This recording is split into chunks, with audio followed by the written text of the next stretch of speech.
As flores do funeral mal tinham murchado quando os telefonemas começaram.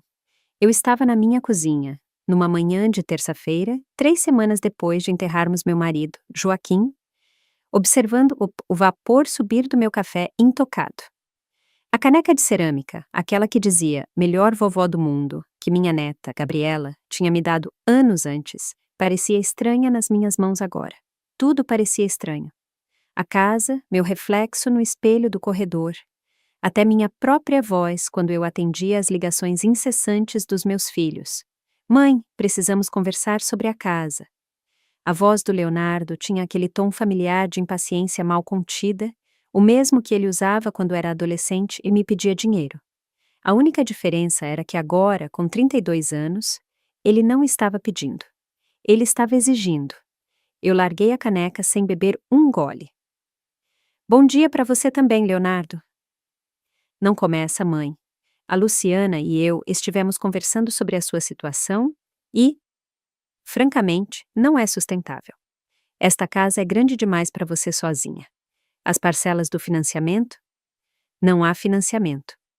As palavras saíram secas, diretas. Joaquim tinha quitado tudo havia 5 anos, mas eu nunca tinha mencionado isso aos meus filhos.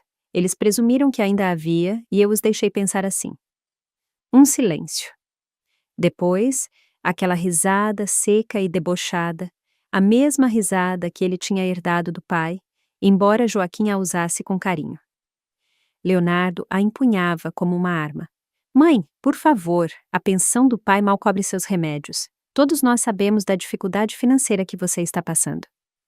Eu caminhei até a janela acima da pia, olhando para o jardim que Joaquim e eu tínhamos cuidado por 23 anos. As rosas precisavam ser podadas. A horta de temperos estava toda bagunçada. Tarefas que antes nos traziam alegria, agora eram monumentos a tudo que eu tinha perdido. "A sua preocupação me comove", eu disse, meu reflexo na janela me encarando. Cabelos grisalhos que precisavam de tinta, rugas que tinham ficado mais profundas no último mês. 63 anos de vida gravados em traços que ainda me surpreendiam nos espelhos. "Não seja dramática, a Denise concorda comigo. Achamos que você deveria considerar morar com um de nós." Denise concorda. Minha filha não tinha me ligado desde o funeral. Não tinha atendido quando eu liguei para ela. E quando exatamente Denise compartilhou essa opinião? Outro silêncio.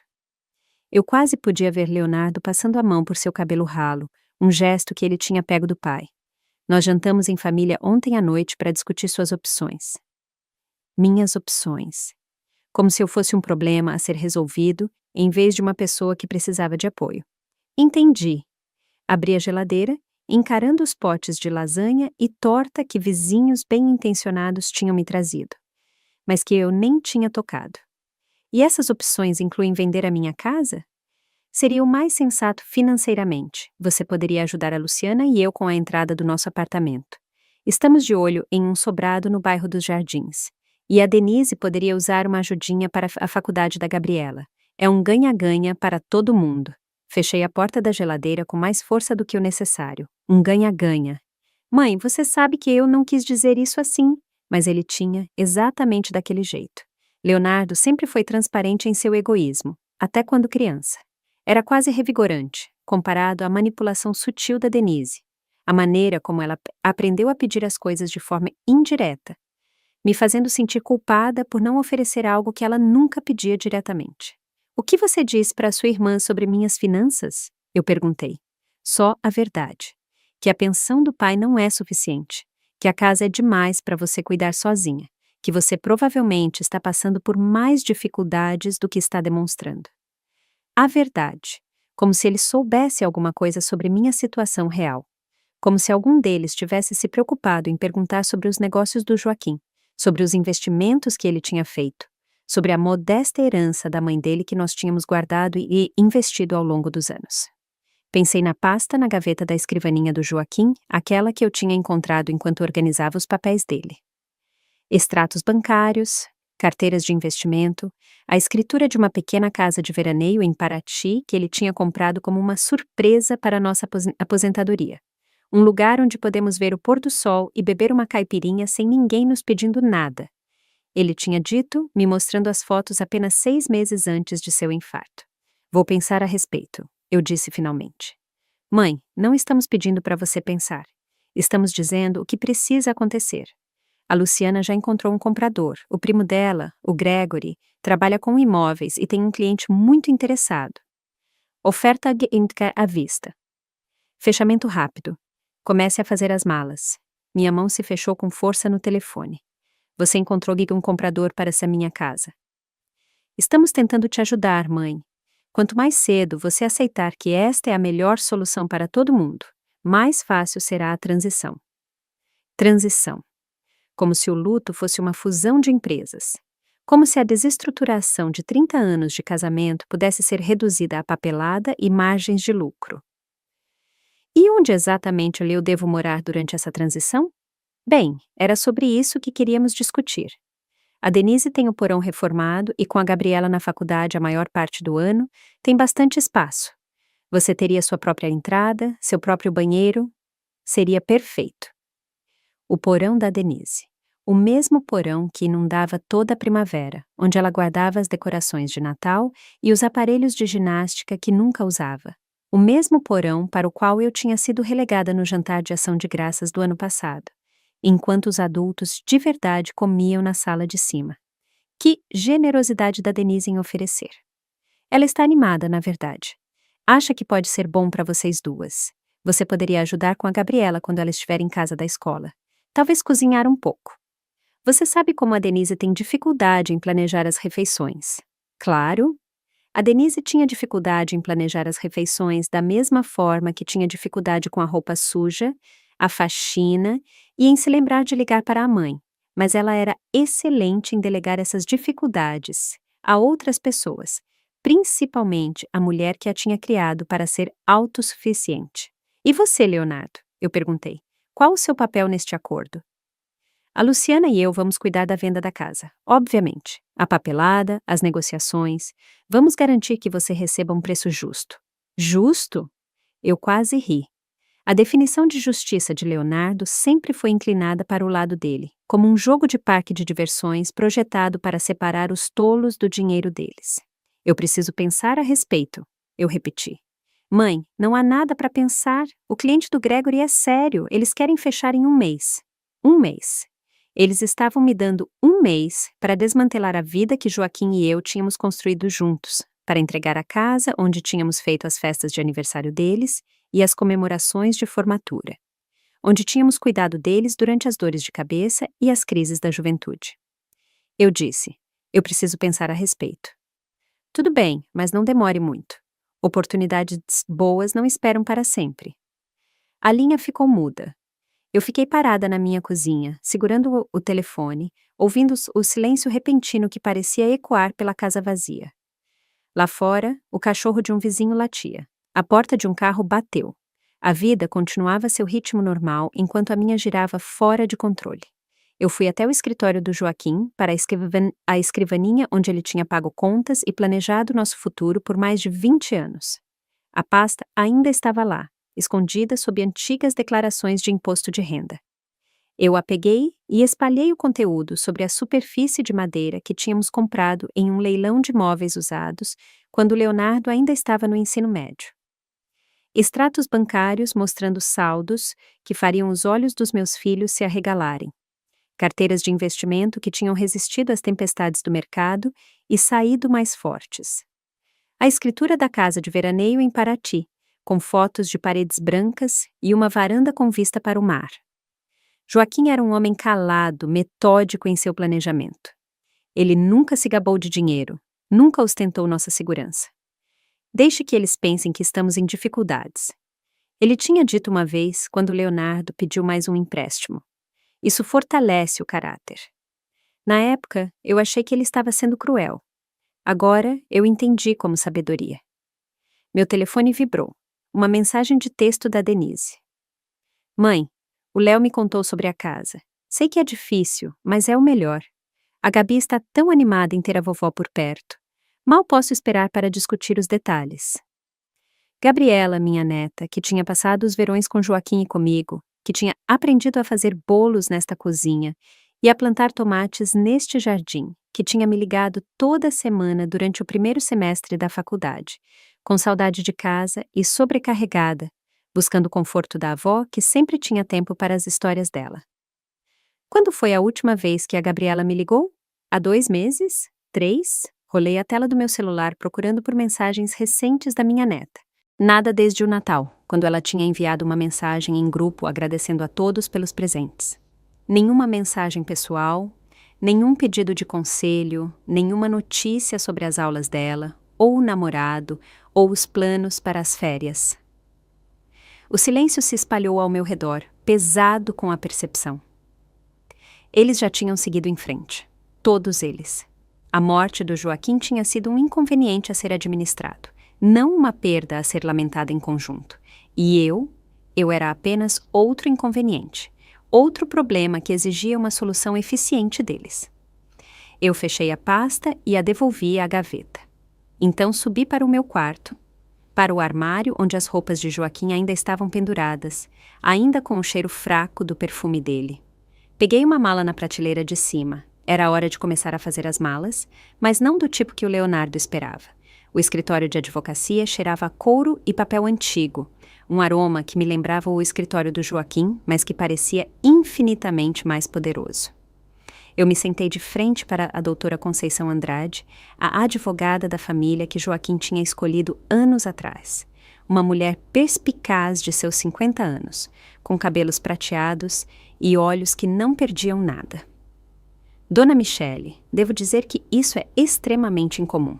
Conceição espalhou os documentos sobre a sua mesa de mogno. Cada página impecável e oficial.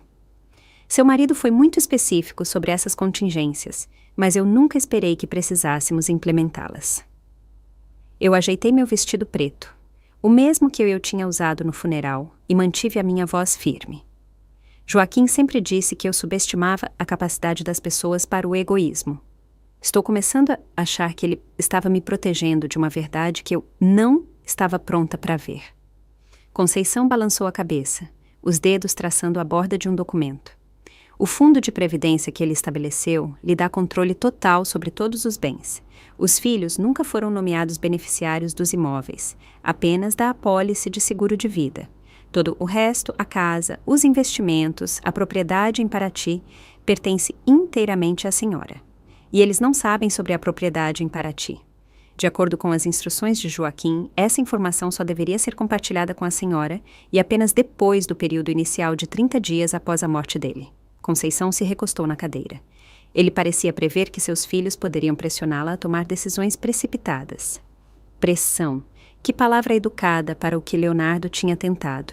Pensei na voz dele ao telefone ontem, exigindo em vez de pedindo, me tratando como uma criança incompetente que não conseguia cuidar dos próprios negócios. A venda da casa que eles combinaram, eu disse. Pode ser cancelada?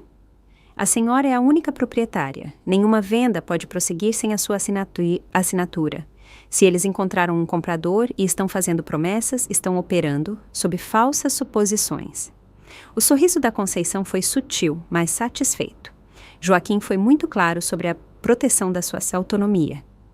Eu senti algo se soltar no meu peito. Um nó de ansiedade que eu tinha carregado desde a ligação de Leonardo. E a propriedade em Paraty. Está totalmente paga, legalmente é sua. A empresa de gestão de propriedades que Joaquim contratou envia relatórios mensais. A casa tem sido mantida e está pronta para ocupação sempre que a senhora quiser. Sempre que eu quisesse. Quando foi a última vez que alguém tinha falado comigo sobre escolha, em vez de obrigação? Conceição pegou outra pasta. Tem mais uma coisa que Joaquim queria que a senhora tivesse. Ele escreveu esta carta para ser entregue a você exatamente 1 mês após a morte dele. Hoje completa essa data. O envelope era creme, meu nome escrito com a caligrafia cuidadosa de Joaquim. Minhas mãos tremeram ao abri-lo, e a voz dele pareceu preencher o escritório estéril. Minha querida Michele. Se você está lendo isso, significa que eu me fui e você está lidando com as consequências sozinha. Eu conheço nossos filhos, por mais que os amemos, e suspeito que eles já estão circulando como urubus, convencidos de que sabem o que é melhor para você. Eles não sabem. Você não é um fardo a ser administrado ou um problema a ser resolvido. Você é uma mulher inteligente e capaz que criou 2 filhos, apoiou um marido em suas mudanças de carreira e administrou nosso lar com graça e sabedoria por mais de 30 anos. Não deixe que eles a convençam do contrário.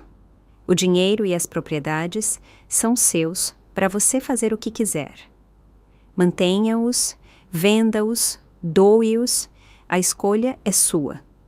Mas tome essa decisão com base no que você quer, não no que os outros esperam de você. Eu a vi sacrificar seus próprios sonhos por décadas, sempre colocando nossa família em primeiro lugar. Agora é a hora de você se colocar em primeiro lugar.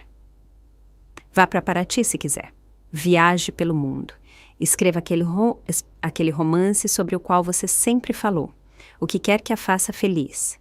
Os filhos vão sobreviver sem o seu sacrifício constante. Na verdade, talvez até se tornem mais fortes por isso. Com todo o meu amor e fé na sua força, Joaquim. PS. A chave da casa de Paraty está na gaveta da minha escrivaninha, atrás da foto nossa em ouro preto. Eu li a carta 2 vezes, minha visão embaçada. Joaquim tinha sabido. Ele tinha visto o que eu estava perto demais para reconhecer. Que meus filhos tinham aprendido a ver meu amor como um recurso a ser explorado, em vez de um presente a ser valorizado. Está tudo bem? A voz de Conceição foi gentil. Eu dobrei a carta com cuidado. Estou melhor do que estive em semanas. O que eu preciso fazer para transferir a escritura da casa para o meu nome? Já está no seu nome. Joaquim removeu os filhos de todas as escrituras de propriedade há 3 anos, depois que o Leonardo pediu para ele ser fiador naquele investimento em um restaurante que faliu. O restaurante. Lembrei-me das discussões, da raiva de Leonardo quando Joaquim se recusou a arriscar nossas economias de aposentadoria no seu negócio certo. Na época, eu tinha achado que Joaquim estava sendo duro. Agora, eu via como uma atitude sensata. Tem mais uma coisa. Conceição disse, puxando um envelope menor. Joaquim me pediu para lhe dar este cartão de banco e a senha. Está conectado a uma conta que ele abriu no ano passado. Ele a chamou de o seu fundo de independência. O cartão de banco parecia sólido na minha mão. Quanto tem? 50 mil reais. Ele depositava dinheiro todo mês, dizendo que era para quando a Michele finalmente decidisse viver para si mesma. 50 mil reais. Dinheiro sobre o qual eu não sabia nada. Guardado da pensão e dos dividendos de investimento enquanto eu cuidadosamente controlava o orçamento doméstico. Dinheiro destinado a me dar liberdade em vez de segurança. Eu saí do escritório de advocacia com uma pasta cheia de documentos e uma clareza que eu não sentia desde antes do infarto do Joaquim. A casa era minha. A casa de veraneio em Paraty era minha. Os investimentos eram meus. E o mais importante, a escolha do que fazer com tudo isso era somente minha. Meu telefone tocou quando cheguei ao meu carro. O nome de Denise na tela. Mãe, ainda bem que te peguei. Queria discutir as reformas do porão. A Luciana conhece um construtor que pode colocar uma pequena cozinha para você. Talvez uma entrada separada. Seria perfeito. Seu próprio apartamento. Eu destranquei o carro, mas não entrei. Que atencioso. Sei que você deve estar preocupada com o custo, mas o Leonardo e eu pensamos que poderíamos deduzir isso do valor da venda da casa. Pense nisso como um investimento no seu conforto. O meu conforto, não a minha independência ou a minha felicidade. Meu conforto, como se eu fosse um animal de estimação idoso sendo realocado para um lugar mais administrável. Denise, quando foi a última vez que você me ligou apenas para saber como eu estava? Um silêncio. O que você quer dizer? Quero dizer, uma ligação em que você não quisesse algo, em que você perguntasse sobre meu dia, meus sentimentos, meus planos, em que você ligasse porque sentiu falta de conversar com a sua mãe. Mãe, isso não é justo. Eu estive lidando com as despesas da faculdade da Gabriela e você sabe como o trabalho tem sido corrido. As despesas da faculdade da Gabriela. Eu me encostei no meu carro, observando as outras pessoas cuidando de suas tarefas normais de quinta-feira à tarde. Me fale sobre as despesas da Gabriela. Bem, a mensalidade é de 28 mil reais por ano. Além de moradia, livros, as taxas da República, Denise, eu tenho enviado R$ 500 para a Zé Gabriela todo mês, desde que ela começou a faculdade há 2 anos. Isso dá um total de R$ 12.000. Silêncio. Dinheiro que era para ajudar com as despesas dela. Dinheiro que você nunca mencionou ao Leonardo quando discutiu minhas supostas dificuldades financeiras. Mãe, esse dinheiro ajuda, mas não cobre tudo. Você já disse para a Ana Gabriela que eu envio esse dinheiro? Outro silêncio, mais longo desta vez. Ela sabe que você ajuda. Ela sabe o valor. Ela sabe que vem da minha pensão, não de algum fundo de faculdade que Joaquim deixou. Não vejo por que esses detalhes importam. Fechei os olhos, sentindo algo frio se instalar no meu estômago. Ela não sabe, sabe? Ela pensa que as despesas da faculdade dela são cobertas pelo seu trabalho duro e sacrifício. Ela não tem ideia de que a avó dela tem financiado a educação dela em segredo. Mãe, você está tornando isso mais complicado do que precisa ser. Estou? Ou estou finalmente percebendo como é simples, na verdade? Eu desliguei e entrei no meu carro. Minhas mãos tremiam, mas não era de tristeza desta vez. Era de raiva, uma raiva pura e limpa que parecia acordar de um sonho longo e confuso. Em casa, eu fui direto para a escrivaninha do Joaquim e encontrei a chave exatamente onde ele disse que estaria. Era pequena e de latão, presa a um chaveiro com uma pequena bandeira do Brasil. Atrás dela havia uma fotografia que eu tinha esquecido. Joaquim e eu em Ouro Preto no nosso 25º aniversário. Nós dois rindo de algo que o fotógrafo tinha dito. Eu parecia mais jovem na foto, mas não por causa de menos rugas ou cabelos mais grisalhos. Eu parecia mais jovem porque parecia genuinamente feliz, despreocupada de uma forma que eu não me lembrava de ter sido nos últimos anos. Meu telefone vibrou com outra mensagem de Leonardo. Mãe, o Gregory precisa de uma resposta até amanhã. O cliente dele está ficando impaciente. Não estraga isso para todos nós. Não estraga isso para todos nós. Eu apaguei a mensagem sem responder e abri meu notebook. Levei 20 minutos para encontrar o site da empresa de gestão de propriedades e outros 10 minutos para escrever um e-mail para a doutora Conceição. Prezada doutora Conceição, meu nome é Michele Siqueira e sou a viúva de Joaquim. Como você sabe, Joaquim comprou uma pequena casa de veraneio em Paraty e gostaria de usá-la. Por favor, me avise se precisar de algo da minha parte. Tenho planos de ir para Paraty muito em breve e gostaria de combinar de ficar na casa por um período mais longo. Agradeço sua gentileza e atenção. Atenciosamente, Michele Siqueira. Eu apertei enviar, antes que pudesse me arrepender. Então peguei a mala que eu tinha pego no dia anterior e comecei a arrumar minhas coisas. Mas primeiro, abri o armário de quando Leonardo era criança e comecei a encher caixas com seus velhos troféus, trabalhos de escola e a luva de beisebol que Joaquim tinha comprado para ele em seu 10º aniversário. Tudo o que importava do tempo dele nesta casa, cuidadosamente embalado e etiquetado. Eu estava na metade do quarto da Denise quando meu telefone tocou, um número internacional. Dona Michele, aqui é a doutora Conceição. Acabei de receber seu e-mail e sinto muito pela sua perda. Joaquim falava muito da senhora. A voz dela era calorosa de uma forma que apertou meu peito com uma emoção inesperada. Obrigada, doutora Conceição. Espero não estar incomodando, mas estou pensando em ir para Paraty muito em breve. Ah, de jeito nenhum. A casa está pronta. Eu verifico toda semana e o jardim é lindo. Joaquim ficaria muito feliz em saber que a senhora está vindo. Quando a senhora pensa em chegar? Eu olhei ao redor do quarto de infância de Denise, para as caixas de lembranças que eu estava embalando para os filhos, que me viam como um obstáculo para a herança deles. Semana que vem, eu disse. Gostaria de ir na semana que vem. O caminhão de mudança chegou às 7 da manhã, exatamente quando o carro do Leonardo estacionou na minha garagem. Eu assisti da janela do meu quarto enquanto meu filho saía, o rosto já com a expressão de irritação mal controlada que eu tinha aprendido a temer.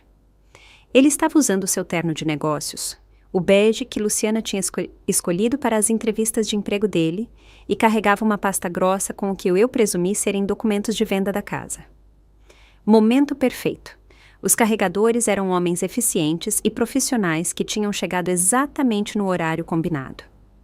Eu os tinha contratado para pegar as caixas cuidadosamente embaladas dos antigos quartos de Leonardo e Denise, junto com várias peças de mobiliário que eles diziam querer um dia.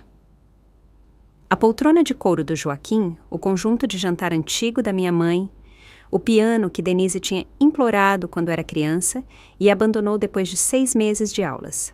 Senhora, onde a senhora quer que essas caixas sejam entregues? O líder da equipe, um homem com um rosto simpático, consultou sua prancheta. O primeiro conjunto vai para o número 247 da Rua das Paineiras, eu disse, entregando a ele o endereço de Leonardo, escrito com caligrafia cuidadosa. O segundo conjunto para o número 892 da Avenida Pinheiros.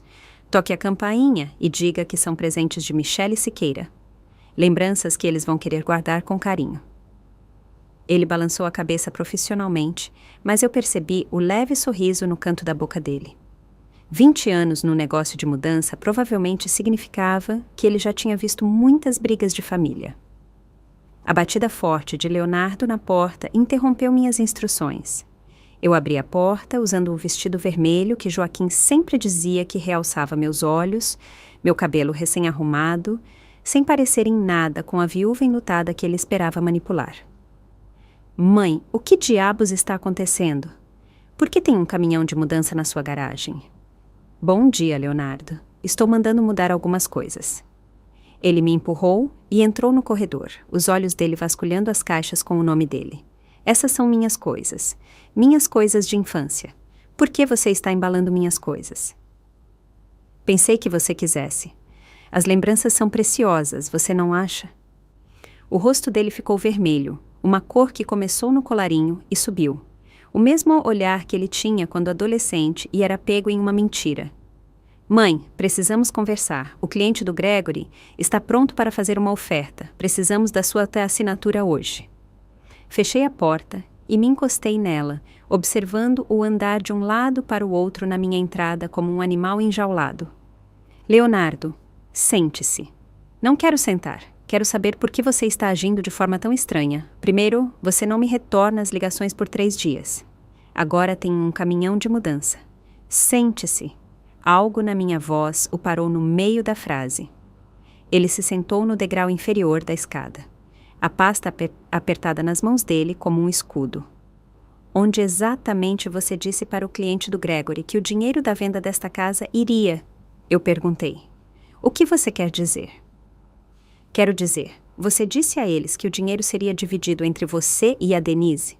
Você calculou quanto cada um receberia depois de pagar este misterioso financiamento com o qual você está tão preocupado? A mandíbula de Leonardo se apertou. Mãe, você não está pensando com clareza. A tristeza pode embaçar o julgamento. Meu julgamento está perfeitamente claro, mais claro do que esteve em anos. Eu caminhei até a poltrona de Joaquim, a que os carregadores em breve levariam para a casa de Leonardo, quer ele quisesse ou não. Deixe-me perguntar outra coisa. Quando você jantou com a Denise para discutir minha situação, algum de vocês perguntou como eu estava lidando com a morte do Joaquim emocionalmente? Claro que nos importamos. Você perguntou se eu estava dormindo, comendo, se eu precisava de alguém para conversar, ou apenas de companhia. Você perguntou o que eu poderia querer fazer com a minha vida agora que estou sozinha pela primeira vez em 30 anos? Ele me encarou, a pasta amassando em sua mão. Ou você passou o jantar inteiro calculando quanto dinheiro poderia extrair da morte do seu pai? Isso não é justo. Eu peguei meu telefone e abri o aplicativo da calculadora. Vamos ver. Se você vendesse minha casa pelo valor que Gregory cotou, 350 mil reais, e dividisse entre você e a Denise depois de custos de fechamento imaginários, cada um receberia cerca de 160 mil reais. Eu estou perto? A cor sumiu do rosto dele. Foi o que eu pensei. Leonardo, você sabe qual é o valor real da pensão que seu pai me paga mensalmente? Mãe, eu não vejo por que... 4.200 reais todos os meses, junto com a aposentadoria e os dividendos de investimentos sobre os quais você não sabe nada. Eu deixei os números serem absorvidos. Me diga de novo como eu não posso pagar para manter esta casa. Leonardo se levantou abruptamente, a pasta caindo no chão. Você mentiu para nós. Eu nunca menti. Você presumiu e eu não corrigi suas suposições. Existe uma diferença. Você nos deixou pensar que estava em dificuldades. Você queria pensar que eu estava em dificuldades. Isso tornava mais fácil justificar o fato de me tratar como um problema a ser resolvido, em vez de uma pessoa que precisa de apoio. O motor do caminhão de mudança roncou lá fora. Pela janela, eu podia ver os homens colocando a poltrona de Joaquim na parte de trás. Mãe, se você não precisa do dinheiro, então por que... Leonardo parou, seu cérebro de empresário finalmente se conectando. Você está nos castigando. Eu estou dando a você exatamente o que você pediu. Isso não é o que nós pedimos, é? Você me pediu para sair da minha casa. Estou me mudando. Você queria que meus pertences fossem distribuídos para que não fossem um fardo. Estou distribuindo-os. Eu peguei a pasta que ele tinha deixado cair, olhando para os documentos de venda com o cabeçalho da agência de Gregory. Você queria cuidar dos meus negócios para mim, mas, Leonardo, o problema é que estes não são os seus negócios para você cuidar. Ele tentou pegar a pasta, mas eu a segurei longe dele. Mãe, seja razoável. Nós podemos resolver isso. Talvez você não precise se mudar para o porão da Denise. Nós podemos encontrar um apartamento legal para você. Algo mais administrável. Mais administrável para quem? A pergunta ficou entre nós como uma lâmina. A boca de Leonardo se abriu e fechou, procurando por palavras que não o incriminassem ainda mais. Meu telefone tocou. O nome de Denise brilhou na tela. Atenda, eu disse. Coloque no viva voz. Leonardo balançou a cabeça, mas eu atendi mesmo assim e ativei o viva voz. Mãe, que loucura é essa? Tem um caminhão de mudança na minha casa e 2 homens estão tentando entregar um piano que eu não tenho onde colocar. Olá, Denise, o piano que você tanto pediu quando tinha 8 anos. Pensei que você quisesse de volta. Eu não quero de volta. Eu não tenho espaço para um piano. E o Leonardo me ligou sobre alguma ideia maluca de que você não vai vender a casa. Silêncio do outro lado da linha. O que você quer dizer com não vai ser vendida? Quero dizer exatamente isso. Esta é a minha casa. Joaquim a deixou para mim. Eu não vou vendê-la. Mas o Leonardo disse que você não podia pagar. O Leonardo estava errado sobre muitas coisas. Outro silêncio, mais longo desta vez. Quando Denise falou novamente, a voz dela tinha aquela ponta afiada que eu me lembrava de seus anos de adolescente. Mãe, eu não sei que jogo você acha que está jogando, mas as pessoas estão contando com essa venda. Eu já falei com a Gabriela sobre ela ter um quarto na minha casa quando você se mudar. Gabriela. Eu olhei para Leonardo, cujo rosto tinha empalidecido. Me diga sobre a Gabriela. O que tem ela? Quando foi a última vez que ela me ligou? Não acompanho as ligações da Gabriela. A última vez que ela me ligou foi em 15 de dezembro, nas férias de Natal. Ela queria saber se eu enviaria dinheiro para uma viagem de feriado. Eu caminhei até a janela, assistindo os carregadores prenderem a poltrona de Joaquim. Ela não perguntou como eu estava, não mencionou a saudade do avô. Só precisava de dinheiro. Mãe, a Gabriela é uma universitária. Eles são egocêntricos nessa idade. Ela é? Ou ela me aprendeu, observando a mãe dela, que as avós existem para fornecer apoio financeiro sem esperar conexão emocional em troca. Isso não é... Você está distorcendo tudo. Estou? Denise, quanto dinheiro eu enviei para a Gabriela nos últimos 2 anos? Nenhuma resposta.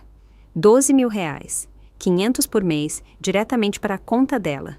Dinheiro que você nunca mencionou ao Leonardo quando alegou que eu estava com dificuldades financeiras. Dinheiro que Gabriela aparentemente acredita que vem do seu sacrifício, não do meu.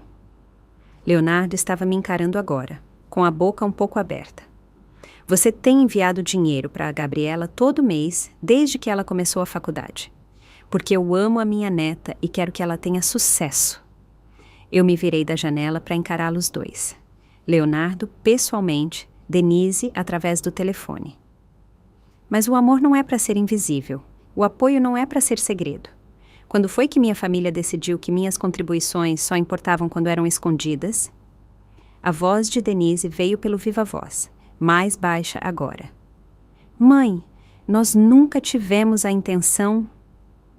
Sim, vocês tiveram. Vocês queriam exatamente isso. Vocês queriam meus recursos, sem a minha presença, meu dinheiro, sem as minhas opiniões, minha obediência, sem a minha autonomia. Eu desliguei a ligação e olhei para Leonardo. O caminhão de mudança estará na sua casa em 30 minutos. Sugiro que você arrume espaço para suas memórias de infância. Mãe, por favor, nós podemos consertar isso. Como? A pergunta o parou completamente. Eu podia vê-lo procurando as palavras certas, a frase mágica que restauraria o acesso dele aos meus recursos, sem exigir respeito ou um relacionamento genuíno. Nós podemos jantar em família, conversar sobre o que você realmente quer. O que eu realmente quero? Eu ri, surpreendendo-me com o som. Leonardo, o que eu realmente quero é viver o resto da minha vida cercada por pessoas que me veem como mais do que uma fonte de financiamento de emergência. O que eu quero é acordar de manhã sem me perguntar qual dos meus filhos vai ligar com a mão estendida. O que eu quero é que sintam falta da minha companhia. Não que chorem o meu dinheiro. O motor do caminhão de mudança ligou lá fora. Leonardo se levantou, os documentos de negócios espalhados aos pés dele. Onde você vai? Eu sorri, o primeiro sorriso genuíno que eu tinha sentido em meses. Para algum lugar quente. Leonardo se abaixou para juntar os papéis, seus movimentos apressados e desesperados. Mãe, você não pode simplesmente desaparecer. Nós somos sua família.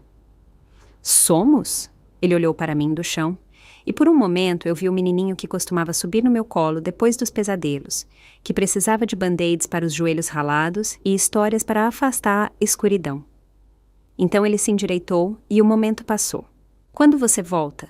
Eu abri a porta da frente, deixando a luz da manhã e o som do caminhão de mudança que se afastava entrarem. Eu aviso você. O voo para o Rio de Janeiro foi de 13 horas de clareza cristalina.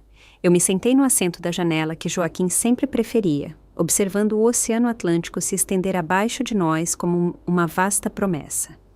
A mulher ao meu lado, uma aposentada de Brasília que estava visitando a filha, tentou me puxar conversa durante a decolagem, mas algo na minha expressão deve tê-la afastado. Eu não estava pronta para conversas fúteis ou a intimidade casual de confissões de avião. Eu estava muito ocupada saboreando o silêncio do meu celular. Durante 3 dias depois que Leonardo saiu da minha casa, eles ligaram incessantemente. Leonardo, Denise, até Luciana, que nunca tinha me ligado de forma independente nos 5 anos em que ela estava casada com meu filho. As mensagens de voz começaram pedindo desculpas e se tornaram cada vez mais desesperadas. Mãe, acho que houve um mal-entendido. Michele, é a Luciana. O Leonardo está realmente chateado e acho que se pudéssemos apenas conversar...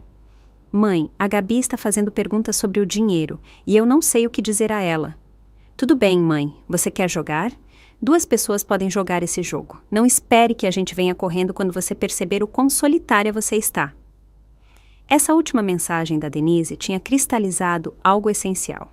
A ameaça era para me ferir.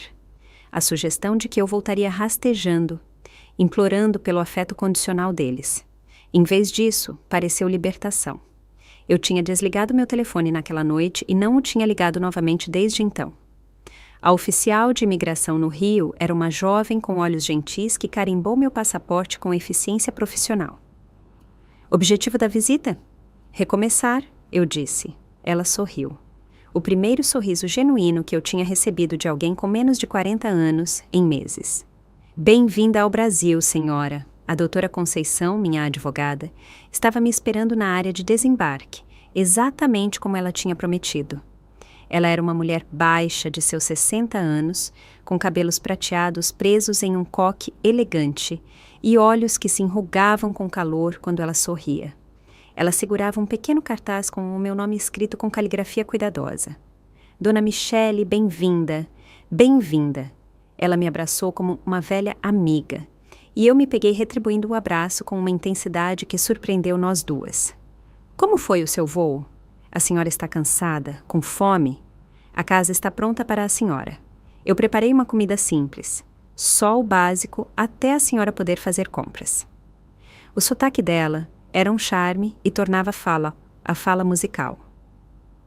Enquanto caminhávamos para o carro, ela tagarelou sobre o tempo, o bairro, o jardim que ela tinha cuidado na minha ausência. O Joaquim, ele tinha muito orgulho desta casa, ela disse enquanto dirigíamos pelas ruas sinuosas de Paraty.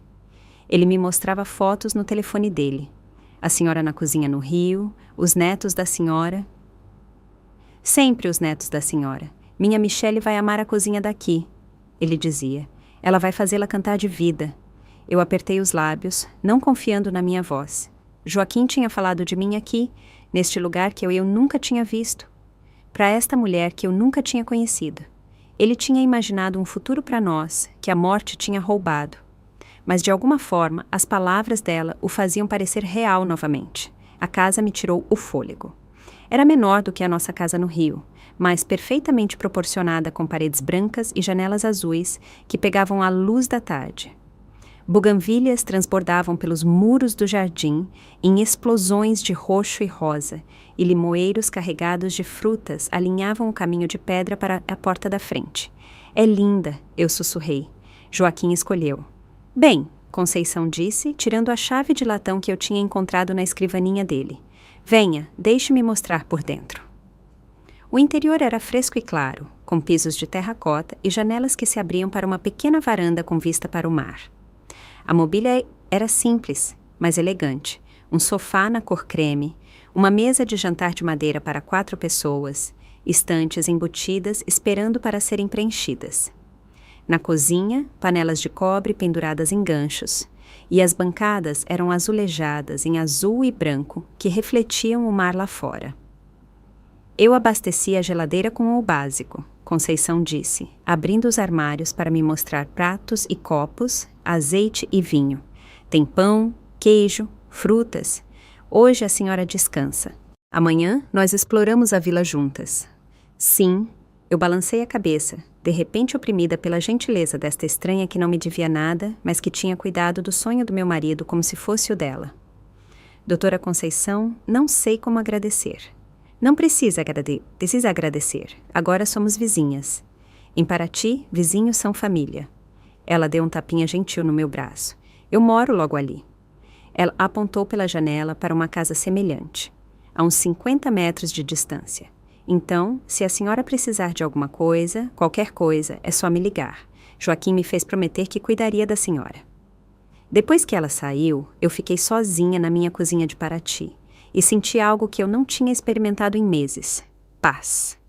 Eu desembalei devagar, pendurando minhas roupas no armário do quarto, colocando a fotografia de Joaquim na mesa de cabeceira, organizando meus produtos de higiene pessoal no banheiro claro com sua banheira de pés e a janela de frente para o mar.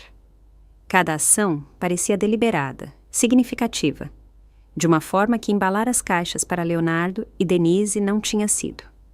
Quando o sol começou a se pôr, eu me servi de uma taça do vinho que Conceição tinha deixado e saí para a varanda.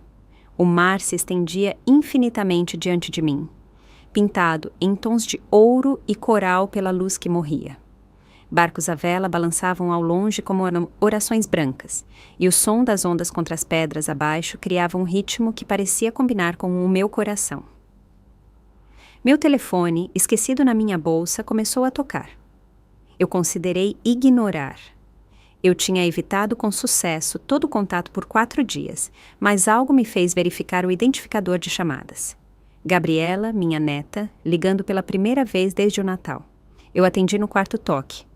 Vó, meu Deus, finalmente, eu tenho tentado te ligar por dias. A voz dela soava diferente. Não o direito casual ao qual eu tinha me acostumado, mas algo mais nítido, mais focado. Olá, Gabriela? Vó, onde você está? A mãe não me diz nada, exceto que você teve algum tipo de briga com ela e com o tio Léo, e agora você sumiu, e há todo esse drama estranho sobre uma venda de casa que não aconteceu. Gabriela, calma. Eu não posso me acalmar. Eu estou furiosa. Você sabe o que eu descobri? Você sabe o que a mãe me disse ontem? Eu me sentei em uma das cadeiras da varanda, observando a última luz desaparecer do céu. O que ela te disse? Ela me disse que você tem enviado dinheiro para minha faculdade. R$ 500 todo mês por 2 anos. Ela disse isso como se fosse um grande fardo que ela tinha escondido para me proteger. Mas... Vó... A voz da Gabriela falhou. Por que você não me disse? Por que eu não sabia? A dor na voz dela me cortou como uma lâmina. Sua mãe pensou que era melhor. Melhor para quem? Melhor para ela, para que ela pudesse levar o crédito pelas minhas mensalidades? Melhor para o tio Leonardo, para que ele pudesse fingir que você era pobre e precisava vender a sua casa? Gabriela estava chorando agora. Soluços feios que se espalharam pela ligação. Vó, eu estou com tanta vergonha, com tanta vergonha. Gabriela, você não tem do que ter vergonha. Sim, eu tenho. Eu os deixei me convencer de que você era apenas uma senhora triste e velha que precisava ser cuidada. Eu parei de ligar porque a mãe disse que você estava frágil e que poderia ficar muito apegada se eu conversasse demais com você. Ela disse que era mais saudável dar a você espaço para chorar. Mais saudável. Eu fechei os olhos, sentindo a brisa morna de Paraty carregar o cheiro de limões e água salgada. Então eu te dei espaço, Gabriela continuou, a voz dela ficando mais forte com a raiva. E, enquanto isso, você estava pagando minhas mensalidades e os custos dos meus livros e provavelmente minha viagem de feriado. E eu nunca nem te agradeci. Eu nunca nem perguntei como você estava sem o vovô Joaquim. Gabriela, e agora eles estão dizendo para todo mundo que você teve algum tipo de crise e desapareceu. Ela fez uma pausa. Mas, vó, você não teve uma crise, teve? Você apenas finalmente se encheu da chatice deles. A palavra inesperada me fez sorrir, apesar de tudo. Linguagem, Gabriela. Desculpa, mas eu estou certa? Eu olhei para o mar que escurecia, para as luzes que começavam a piscar na vila abaixo. Sim, você está certa. Onde você está? Paraty. Paraty? Eu ouvi a mudança na voz dela, a surpresa substituindo a raiva. Tipo o Brasil? Seu avô comprou uma casa aqui para nossa aposentadoria. Eu estou sentada na varanda agora, olhando para o mar. Um longo silêncio, então suavemente. É bonito? É o lugar mais bonito que eu já vi. Vó, eu preciso te dizer uma coisa. Eu preciso pedir desculpas. Você não precisa se desculpar por nada, querida.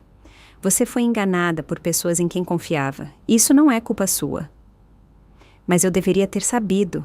Eu deveria ter ligado mais para você. Deveria ter feito perguntas. Gabriela, me escute. Eu me levantei, andando de um lado para o outro na pequena varanda, enquanto as primeiras estrelas apareciam acima. Você tem 20 anos. Seu trabalho agora é estudar e crescer e descobrir quem você quer se tornar. Não é seu trabalho administrar as finanças da família ou decifrar manipulações de adultos. Mas eu quero fazer melhor. Eu quero ser melhor. Então seja melhor. Ligue para mim porque você sente minha falta. Não porque você precisa de algo. Me visite porque você gosta da minha companhia. Não porque é obrigada. Me ame porque eu sou sua avó. Não porque eu pago suas contas. Outro silêncio. Eu posso te visitar em Paraty? A pergunta me pegou desprevenida. Gabriela, eu não sei por quanto tempo eu vou ficar aqui. Eu não me importo. Tenho as férias de faculdade em 3 semanas. Eu posso mudar meus planos, cancelar aquela viagem boba que você provavelmente pagou de qualquer forma e vir te ver. Eu quero conhecer a casa de veraneio dos sonhos do meu avô. Eu quero sentar naquela varanda e ouvir sobre sua nova vida. Sua nova vida. A frase enviou calor pelo meu peito. O que sua mãe diria? Eu não me importo com o que minha mãe diz. Na verdade, isso não é verdade. Eu me importo. Mas eu não vou deixar que o que ela diz controle minhas escolhas mais. Vó, eu tenho 20 anos e acabei de perceber que eu realmente não conheço você. Eu conheço a versão de você que eles me apresentaram. A avó que faz biscoitos e envia cartões de aniversário e precisa ser tratada com cuidado. Mas você não é essa pessoa, é? Pensei na mulher que tinha confrontado Leonardo no corredor dela, que tinha desmantelado sistematicamente as suposições dos filhos, que tinha embarcado em um avião para Paraty sem data de retorno. Não, eu disse, eu não sou essa pessoa. Que bom, Gabriela disse com ferocidade. Mal posso esperar para conhecer a verdadeira você. Depois que desligamos, eu me sentei no escuro por um longo tempo, ouvindo as ondas e sentindo algo desconhecido se agitar no meu peito. Pela primeira vez em meses, eu estava ansiosa pelo amanhã. E pela primeira vez em anos, eu não estava sozinha. 3 semanas depois, eu vi Gabriela sair do terminal do aeroporto de Paraty, e eu mal reconheci minha neta. A estudante universitária polida que eu me lembrava das fotos de Natal não estava mais lá. Cabelo perfeitamente liso, maquiagem pronta para a câmera, roupas escolhidas para a aprovação do Instagram.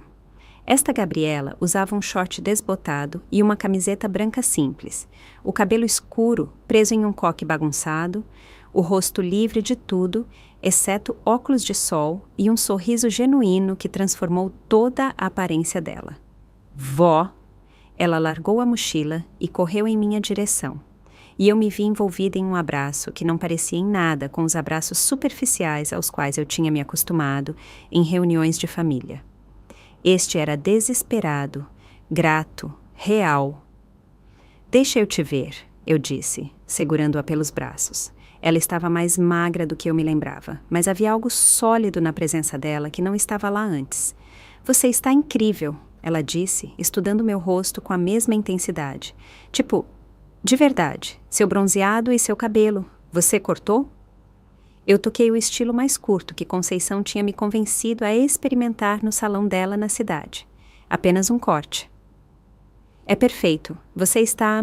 Ela fez uma pausa, procurando as palavras. "Você está parecendo você mesma."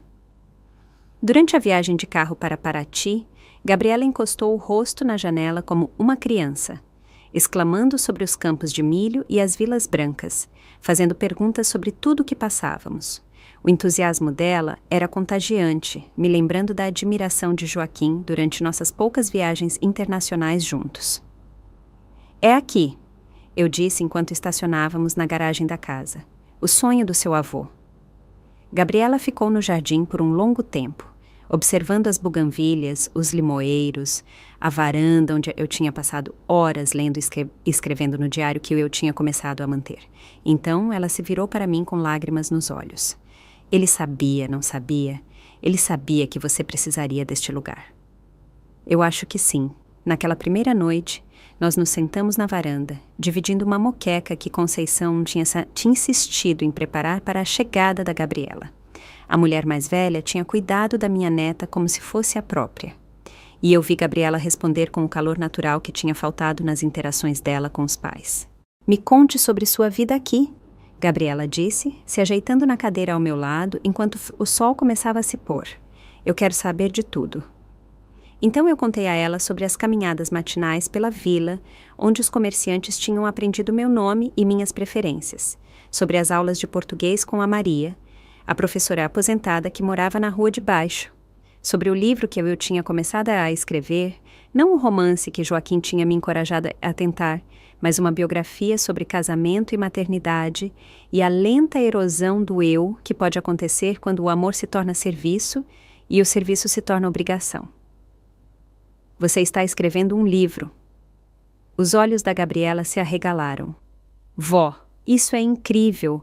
Eu não tinha ideia de que você queria escrever." Eu também não sabia até ter a tranquilidade para ouvir meus próprios pensamentos. Gabriela ficou em silêncio por um momento. "Aí a mãe me ligou ontem." Eu me encolhi, mas Gabriela levantou a mão. "Ela tentou me convencer a não vir. Disse que você estava tendo algum tipo de crise e que me ver poderia piorar. Ela disse que eu estava sendo egoísta, vindo para cá em vez de passar as férias com a família." "O que você disse a ela?" "Eu disse a ela que talvez fosse hora de alguém na nossa família ser egoísta por você." A voz da Gabriela tinha uma ponta de aço que eu nunca tinha ouvido antes. E então eu perguntei a ela: "Se ela está tendo uma crise, por que nenhum de vocês veio verificar como ela está? Por que vocês não ligaram diretamente para ela, em vez de falar sobre ela como se ela fosse um problema a ser administrado?" O que ela disse? Nada. Ela não conseguiu responder porque a resposta teria revelado-lhe a verdade, que eles não se importam com o seu bem-estar. Eles se importam com o acesso deles aos seus recursos. A franqueza disso deveria ter me machucado, mas em vez disso pareceu uma reivindicação. "Gabriela, eu preciso que você entenda uma coisa", eu disse com cuidado. "Eu não espero que você escolha lados nisso. Leonardo e Denise também são sua família." "Não." A voz da Gabriela era firme. "Eles escolheram lados quando decidiram me usar como uma arma contra você, quando eles me deixaram acreditar que você era pobre e frágil enquanto você estava pagando minhas contas, quando eles tentaram isolar você das pessoas que poderiam realmente te apoiar." Ela se inclinou para essa frente na cadeira. "Vó, eu estive pensando nisso por semanas e percebi algo. Eles não mentiram apenas para você sobre suas finanças. Eles mentiram para mim sobre você." "O que você quer dizer?" "Eles me convenceram de que você era essa senhora frágil e velha que precisava ser protegida de muita emoção. Eles disseram que ligar para você com muita frequência poderia torná-la dependente. Que eu deveria dar a você espaço para chorar. Mas isso nunca foi sobre proteger você, foi? Era sobre controlar a narrativa. Eu encarei minha neta, surpresa com a clareza dela. Eles queriam você isolada para que você ficasse desesperada o suficiente para aceitar os termos deles. E eles me queriam distante para que eu não testemunhasse o que eles estavam fazendo com você. As mãos da Gabriela se fecharam em punhos. Sabe qual é a pior parte? Quase funcionou. Eu quase me tornei o tipo de pessoa que poderia ignorar a solidão da minha avó porque era conveniente. Mas você não se tornou essa pessoa. Só porque você forçou a verdade a vir à tona. Se você não tivesse ido embora, se você não os tivesse feito mostrar seus rostos de verdade... Gabriela balançou a cabeça. Eu poderia ter passado a vida inteira sem saber quem você realmente é. Nós nos sentamos em um silêncio confortável enquanto as estrelas apareciam acima. Finalmente, Gabriela falou novamente. Eu posso ficar mais do que uma semana? A pergunta me surpreendeu. E a escola? Eu falei com meus professores antes de sair. Posso fazer um estudo independente pelo resto do semestre, escrever trabalhos, fazer provas online. Eu não quero voltar ainda. Eu quero passar um tempo de verdade com você. Um tempo que não seja medido em visitas de feriado ou ligações com agendas. Gabriela, sua educação ainda estará lá quando eu estiver pronta para ela. Mas esta chance, este tempo com você, eu posso não ter novamente. Ela olhou para mim com os olhos do Joaquim, firmes e determinados. Vó, eu tenho 20 anos e acabei de perceber que nunca tive uma conversa de verdade com você. A vida inteira, você foi a pessoa que se lembrava dos aniversários e enviava pacotes de carinho e aparecia em eventos de família com sobremesas caseiras. Mas eu não sei o que te faz rir, ou o que você sonha, ou como você era antes de se tornar nossa avó. E você quer saber essas coisas? Eu quero saber tudo. Na manhã seguinte, Gabriela se juntou a mim na minha caminhada diária pela vila. Ela encantou a padeira com suas tentativas de português, ajudou Conceição no jardim e ouviu com atenção enquanto a Maria contava histórias sobre seus anos ensinando literatura na Universidade do Rio. A sua avó, ela tem a alma de uma escritora. Ela disse para a Gabriela no café onde eu tinha me tornado uma cliente regular. Ela vê detalhes que os outros perdem e entende o peso dos pequenos momentos. Ela sempre foi assim, Gabriela disse, olhando para mim com uma nova apreciação. Eu só nunca prestei atenção antes. Naquela tarde, nós dirigimos para uma pequena praia que eu tinha descoberto na semana anterior, uma enseada escondida acessível apenas por um caminho sinuoso entre pinheiros. Gabriela estendeu uma toalha na areia enquanto eu desembalava o almoço de piquenique que tínhamos montado juntas. Vó, posso te perguntar algo pessoal? Eu olhei para cima dos sanduíches. Claro. Você vai voltar? A pergunta que eu tinha evitado, até nos meus próprios pensamentos. Eu não sei, mas você poderia ficar aqui permanentemente, legalmente, quero dizer. Joaquim pesquisou tudo. Eu tenho opções de residência, cuidados de saúde, tudo o que eu precisaria. Eu entreguei um sanduíche a ela e me sentei ao lado dela na toalha. Por que você pergunta? Porque eu acho que você deveria ficar. A certeza na voz dela me surpreendeu. E eu acho que você deveria deixar a mãe e o tio Léo descobrirem as próprias vidas sem esperar que você financie os erros deles ou valide as escolhas deles. Gabriela deu uma mordida no sanduíche, mastigando pensativamente. E eu acho que eu deveria me transferir para uma universidade aqui. O quê? Há programas brasileiros no Rio, em São Paulo, até aqui em Paraty. Eu poderia terminar meu curso em estudos internacionais, me tornar fluente em português, talvez aprender sobre uma maneira diferente de viver. Ela olhou para o mar com uma expressão pensativa. Ou talvez eu pudesse tirar um ano sabático, trabalhar com a Conceição no estúdio de cerâmica dela, ajudar você com seu livro, descobrir quem eu sou quando não estou me apresentando para uma plateia. Gabriela, essa é uma decisão enorme. Assim como foi entrar em um avião para Paraty, assim como foi cortar o seu cabelo e escrever um livro e se recusar a vender a sua casa. Gabriela se virou para me encarar completamente. Vó, a vida inteira, eu estive tomando decisões com base no que as outras pessoas esperavam de mim, o que a mãe queria, o que meus professores queriam, o que minhas colegas de república achavam apropriado. Mas, sentada aqui com você, eu sinto que estou enxergando claramente pela primeira vez. O que você vê? Eu vejo que você não é a senhora frágil e velha que eles te pintaram. Você é provavelmente a pessoa mais forte que eu conheço. E eu vejo que eu não quero ser o tipo de pessoa que abandona alguém que eu amo porque é conveniente. A voz da Gabriela ficou mais forte. Eu quero ser o tipo de pessoa que aparece, que escolhe o amor em vez do conforto. A verdade em vez da conveniência. Gabriela, sua mãe nunca vai me perdoar se eu deixar você descarrilhar a sua vida. Isso não é descarrilhar a minha vida. Isso é salvá-la. Gabriela pegou minhas mãos, a pegada dela quente e firme. Vó, eu tenho 20 anos e acabei de perceber que nunca tive uma conversa de verdade com você. A vida inteira você tem sido a pessoa que se lembra dos aniversários e envia pacotes de carinho e aparece em eventos de família com sobremesas caseiras. Mas eu não sei o que te faz rir, ou com o que você sonha, ou como você era antes de se tornar nossa avó. E você quer saber essas coisas? Eu quero saber tudo. Na manhã seguinte, Gabriela se juntou a mim na minha caminhada diária pela vila. Ela encantou a padeira com suas tentativas de português, ajudou Conceição no jardim e ouviu com atenção enquanto a tia Maria contava histórias sobre seus anos ensinando literatura na Universidade do Rio. A sua avó, ela tem a alma de uma escritora. Ela disse para Gabriela no café, onde eu tinha me tornado uma cliente regular. Ela vê detalhes que os outros perdem, entende o peso dos pequenos momentos. Ela sempre foi assim, Gabriela disse, olhando para mim com uma nova apreciação. Eu só nunca prestei atenção antes. Naquela tarde, nós dirigimos para uma pequena praia que eu tinha descoberto na semana anterior. Uma enseada escondida, acessível apenas por um caminho sinuoso entre pinheiros. Gabriela estendeu uma toalha na areia, enquanto eu desembalava o almoço de piquenique que tínhamos montado juntas. Vó, posso te perguntar algo pessoal? Eu olhei para cima dos sanduíches. Claro. Você vai voltar? A pergunta que eu tinha evitado até nos meus próprios pensamentos. Eu não sei. Mas você poderia ficar aqui permanentemente?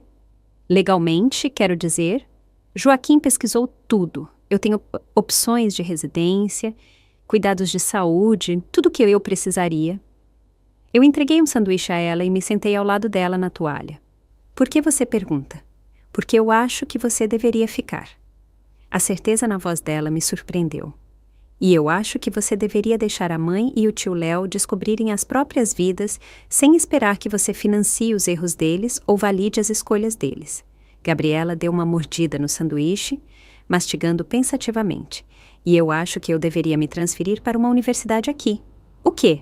Há programas brasileiros no Rio, em São Paulo, até aqui em Paraty. Eu poderia terminar meu curso em estudos internacionais, me tornar fluente em português, talvez aprender sobre uma maneira diferente de viver. Ela olhou para o mar com uma expressão pensativa. Ou talvez eu pudesse tirar um ano sabático, trabalhar com a Conceição no estúdio de cerâmica dela, ajudar você com seu livro, descobrir quem eu sou quando não estou me apresentando para uma plateia. Gabriela, essa é uma decisão enorme, assim como foi entrar em um avião para Paraty. Assim como foi cortar o seu cabelo e escrever um livro e se recusar a vender a sua casa. Gabriela se virou para me encarar completamente. Vó, a vida inteira, eu estive tomando decisões com base no que as outras pessoas esperavam de mim, o que a mãe queria, o que meus professores queriam, o que minhas colegas de república achavam apropriado. Mas sentada aqui com você, eu sinto que estou enxergando claramente pela primeira vez. O que você vê? Eu vejo que você não é a senhora frágil e velha que eles te pintaram. Você é provavelmente a pessoa mais forte que eu conheço. E eu vejo que eu não quero ser o tipo de pessoa que abandona alguém que eu amo porque é conveniente. A voz da Gabriela ficou mais forte. Eu quero ser o tipo de pessoa que aparece, que escolhe o amor em vez do conforto, a verdade em vez da conveniência. Gabriela, sua mãe nunca vai me perdoar se eu deixar você descarrilhar a sua vida. Isso não é descarrilhar a minha vida. Isso é salvá-la. Gabriela pegou minhas mãos, a pegada dela quente e firme. Vó, eu estava dormindo enquanto passava pela faculdade, fazendo as coisas mecanicamente porque era esperado. Mas eu estou acordada agora, e eu quero passar o meu tempo acordada com alguém que me veja como mais do que um projeto a ser administrado. Naquela noite, nós ligamos para até a universidade juntas e arranjamos a licença temporária da Gabriela. Em seguida, ligamos para a doutora Conceição para perguntar sobre o aprendizado no estúdio de cerâmica. Finalmente, com o sol de Paraty se pondo atrás de nós e o som das ondas fornecendo uma trilha sonora para a nossa conversa, Gabriela fez uma última ligação para a mãe dela. Mãe, é a Gabriela. Eu vou estender a minha estadia no Brasil. Não, eu não estou tendo uma crise. Eu estou tendo um grande momento. Eu entendo que você esteja com raiva, mas eu tenho 20 anos e eu posso decidir como eu gasto meu tempo. Na verdade, mãe, é exatamente isso que eu estou fazendo. Eu estou escolhendo a vovó porque ela é a única pessoa na nossa família que me tratou como se eu importasse mais do que o que eu posso fornecer. Gabriela encerrou a ligação e desligou o telefone. Algum arrependimento? Eu perguntei. Ela sorriu, o sorriso do Joaquim, cheio de determinação silenciosa. Apenas um, que me levou 20 anos para descobrir a qual lugar eu pertenço. Enquanto nos sentamos juntas na minha varanda de Paraty, assistindo as estrelas aparecerem sobre o mar, eu percebi que a minha história de perda tinha se tornado uma história de descoberta. Eu tinha perdido a ilusão de uma família que exigia meu enfraquecimento, mas eu tinha encontrado a realidade de uma família que celebrava a minha força. E pela primeira vez, desde a morte do Joaquim, eu não estava apenas sobrevivendo. Eu estava florescendo. Se você gostou da minha história, pode me apoiar fazendo uma doação. Assim eu consigo escrever muitas outras histórias como essa. Muito obrigado desde já. E você? O que faria no lugar dessa pessoa? Quero muito saber a sua opinião, então escreve aqui nos comentários. Fico sempre curioso para saber o que vocês acham. Ah, e me conta também onde você ouviu essa história. Se quiser ouvir mais histórias de vida como essa, curte o vídeo e se inscreve no canal. Tem muitas outras esperando por você. Um grande abraço e até a próxima!